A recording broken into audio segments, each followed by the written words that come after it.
Hello, namaste. Thank you for inviting me here to the conference on Hindu phobia, sponsored by the Hindu Students Council. It's a very important topic, and identifying and combating Hindu phobia in academia is something that I've been interested in for about 30 years. You may say, how did she have 30 years talking about Hindu phobia? And I can tell you a little bit of my history, my biography. When I was 18 years old, I arrived in India without having planned to be there.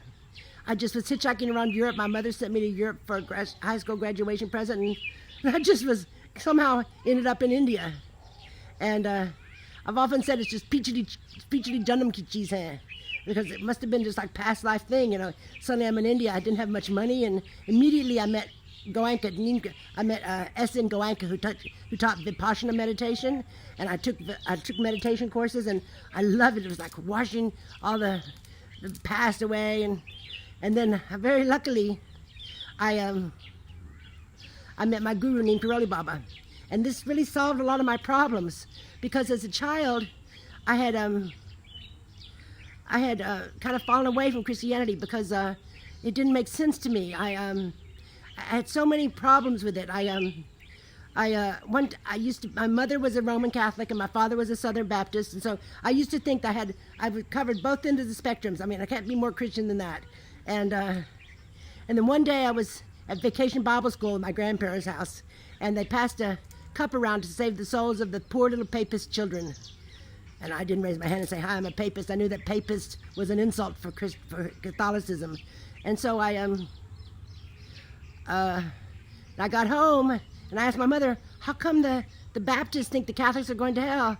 And she said, well, the Catholics also think the Baptists are going to hell. So I was stunned. It didn't make sense. You know, Jesus loves us all. We're all going to heaven forever and ever with him. And so then I had a dream about this pygmy in deepest, darkest Africa. He lived in a tree. And I didn't know anything about pygmies or Africa, but it was a dream after all. And he did such good things for the community. He was like a healer and loving and caring and giving things, and just like Jesus. And so I went to catechism class and I asked the nun, I told her about the dream and my pygmy, and I said, he'll go to heaven when he dies, won't he? He was such a good guy. He never sinned, and he was loving and caring and generous. And she said, well, is he a Christian? I said, no, he never had a chance to become a Christian. She said, well, then he has to go to hell. And she said, nowadays there's roads everywhere, there's churches everywhere. I said, no, he lived in Africa. She said, well, I'm sorry, if he's not a Christian, he can't go to heaven. So then I started to cry. And she, I guess, took pity on me, said he can go to purgatory until Jesus comes back on the day of glory, second coming, and then he'll take him up to heaven with him. Well, I wasn't satisfied with this. And so I went back to my mother and we talked about it for a while, and she said that I could become an agnostic if I wanted to be. And I didn't, and so she explained what that was. And so then I kind of started reading the beat poets, Allen Ginsberg, and I found Thomas Merton, but I was too young to really understand all this. And then within a couple of years, I was in India, and I recognized it. I remember so well the first day I crossed into India. It's like I knew I'd been there before. And then one day, my guru called me to him. He said, RamRani, that's the name he gave me, RamRani. And he said, when you go back to America, go to the university and study about India and help to make Hinduism better understood and respected. So then I had a mission in life. So when I went back to America, I went to the University of Texas at Austin, and in 1975, and I got a degree in Indian civilization and literature. And one of my professors was Raja Rao. He was an Indian author, a Vaishya Vedantist. He wrote his first book in English. He's from Karnataka, but he wrote a book in English called Kantapura in 1938. And he's written other books, The Serpent and the Rope and Shakespeare and the Cat, and he was my mentor, a really sweet man. And I'm still friends with his wife. He's passed on now. But anyway, so after I got my degree with honors at the University of Texas, my BA, I got married and had kids, and so I knew I had to go to graduate school if I was going to fulfill Maharaji's command to me to make Hinduism better understood and respected. So I waited until my kids were older. In that meantime, I taught high school. And I was teaching world history, and the chapter on India in the world history textbooks was just full of mistakes and bias and prejudice. They talked about every page had a picture of untouchables and carrying a human excrement on their head, and every other paragraph was just all about, it was only, you'd think that's only untouchability in India. And even they talked about sati and infanticide and pollution and population, and it was just like this terrible picture of India in the textbook.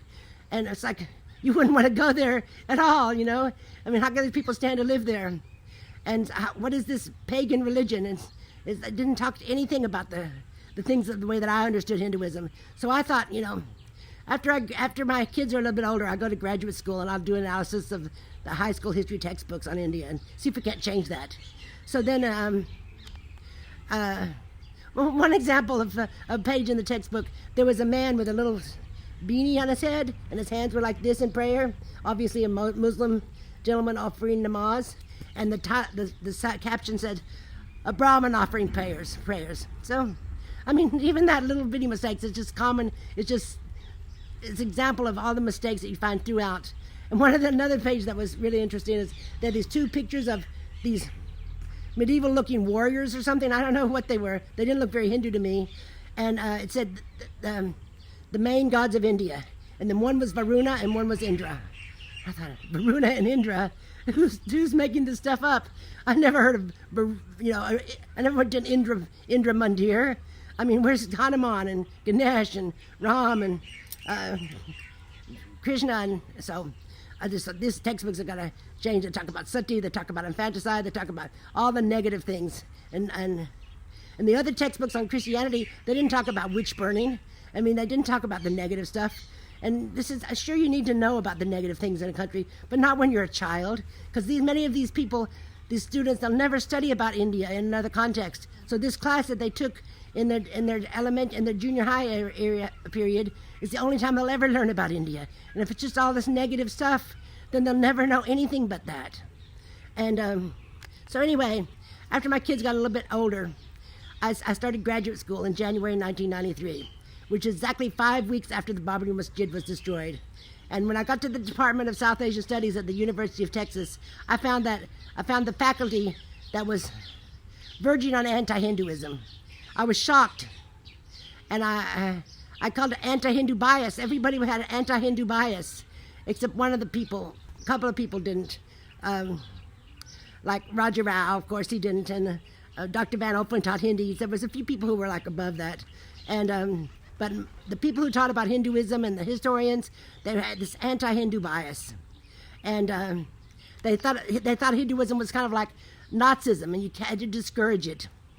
For example, they told me to never write anything that would uphold or glorify the Hindu myth of the golden age of Hinduism. You don't want to encourage the fundamentalists, the Hindu nationalists or whatever. And so like there's an archaeological discovery off the coast of Gujarat that they found an underwater, they found a city like a port city, Dwarka, and the carbon-14 dating verified that it was thousands of years old. And the professors didn't want to talk about that very much because they didn't want to talk about anything that would promote the golden age of Hinduism because it encourages Hindu nationalists. And they would rather ignore incredible archaeological discoveries which might be used by Hindus to support their ideas of the ancient historical status of Hinduism. And no other culture is treated like that. Denying scientifically verified discoveries because they would be used to prove the ancientness theory of Hinduism. So instead we're told to blindly accept the biblical dating, the time frame based by European Indologists in the 18th century. Professors told me that I couldn't be a Hindu. I couldn't study Hinduism if I was a Hindu. They're not telling Muslims they can't study Islam if they're Muslim. Christians can study Christianity, but Hindus, they don't want Hindus to study Hinduism because they teach it wrong, and Hindus would be objecting all the time. And anyway, so they told me that I should embrace my Christian roots. I shouldn't be a Hindu. And they would never tell a Hindu he couldn't be a Christian if he converted to Christianity. So it's like this hypocrisy. So now when I first started graduate school, I wanted to investigate and chronicle the many biases and mistakes about India that I found in the secondary level textbooks. I thought professors of Hindu studies would be very disturbed by these problems, and that were so rampant in the high school curriculum. and that perpetuated this bias and the stereotyping. But instead, the professor said, well, that's the way we've always represented Hinduism academically. And again, I was warned not to do anything that could lend credence to the ancientness theories of Hinduism, promote the Hindu nationalists, or support the golden age of Hinduism. Now this is interesting how they use the presentism, the politics of the present, to analyze the ancient past. Completely not a very good historical strategy. So I found myself in a very tricky situation and realized that in order to eliminate the bias about Hinduism in secondary level textbooks, I would have to find another route. So in 2006, a few years after I graduated in my PhD, I found that there's a process in California where they reevaluate the textbooks, and different people can look at it, because in sixth grade textbooks, they teach all the religions of the world, your world cultures. And so Muslims came in to evaluate the chapter on Islam, and Christians were evaluating the chapter on Christianity, and Jews were evaluating the chapter on Judaism, and some people were working with me to evaluate the chapter on Hinduism. So we were progressing quite nicely and making some changes, trying to get the infanticide out of there, and the sati, and every page wasn't just casteism, was every single paragraph. Because India is not just the caste system, there are other things there. And then right towards the end of our process, it was several months long process, suddenly there came this hysterical letter from a professor at Harvard University. His name was Michael Witzel. And he warned the California Textbook Board that the people representing Hinduism were fascists and murderers, and the textbook board should reject our editorial suggestions carte blanche. And so it really freaked out the textbook board. And so they wanted to reject they'd already accepted all of our editorial suggestions, and they suddenly rejected them because this Harvard professor on letterhead had told them, they'd met with us several times. We didn't seem like fascists to them. But then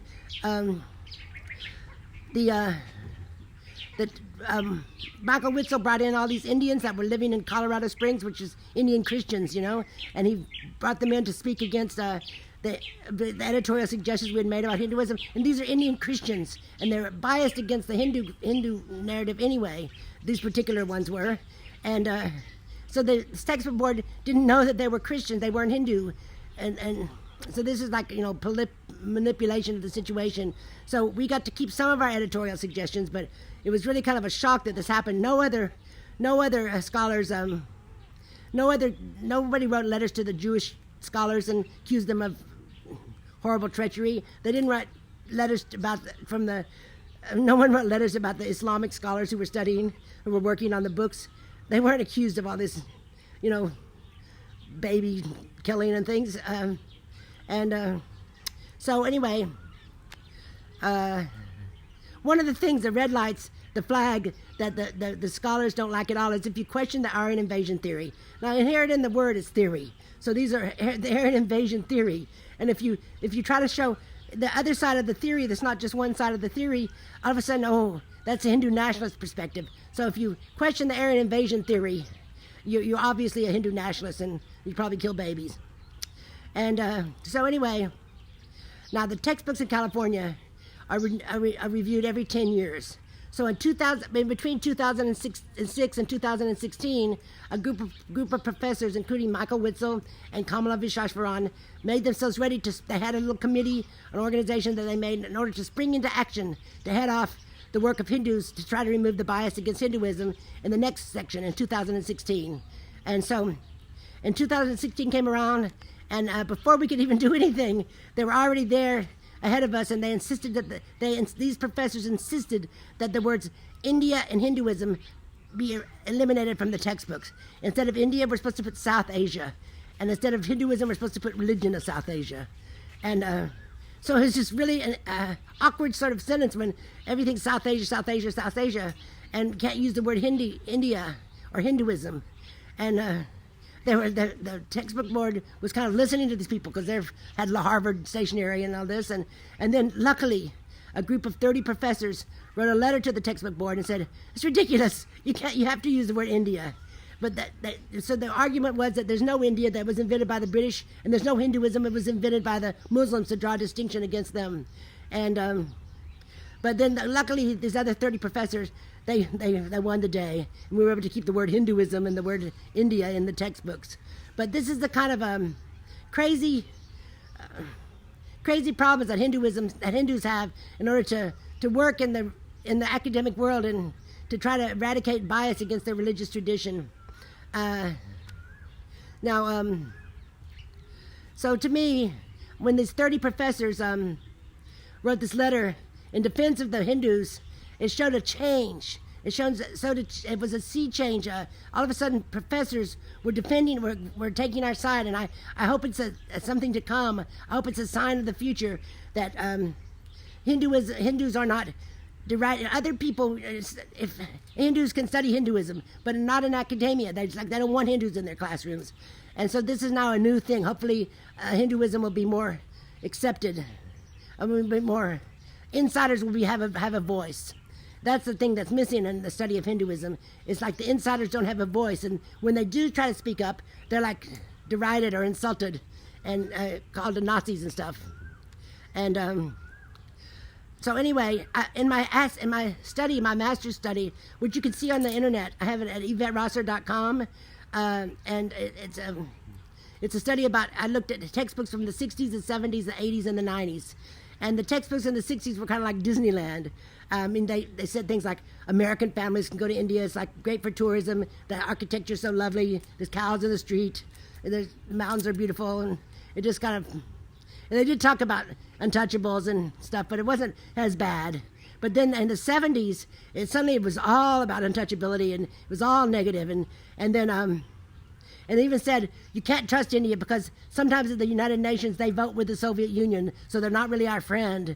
And this is like using the presentism, using politics of the present moment to analyze the ancient past. And so in the 80s, it was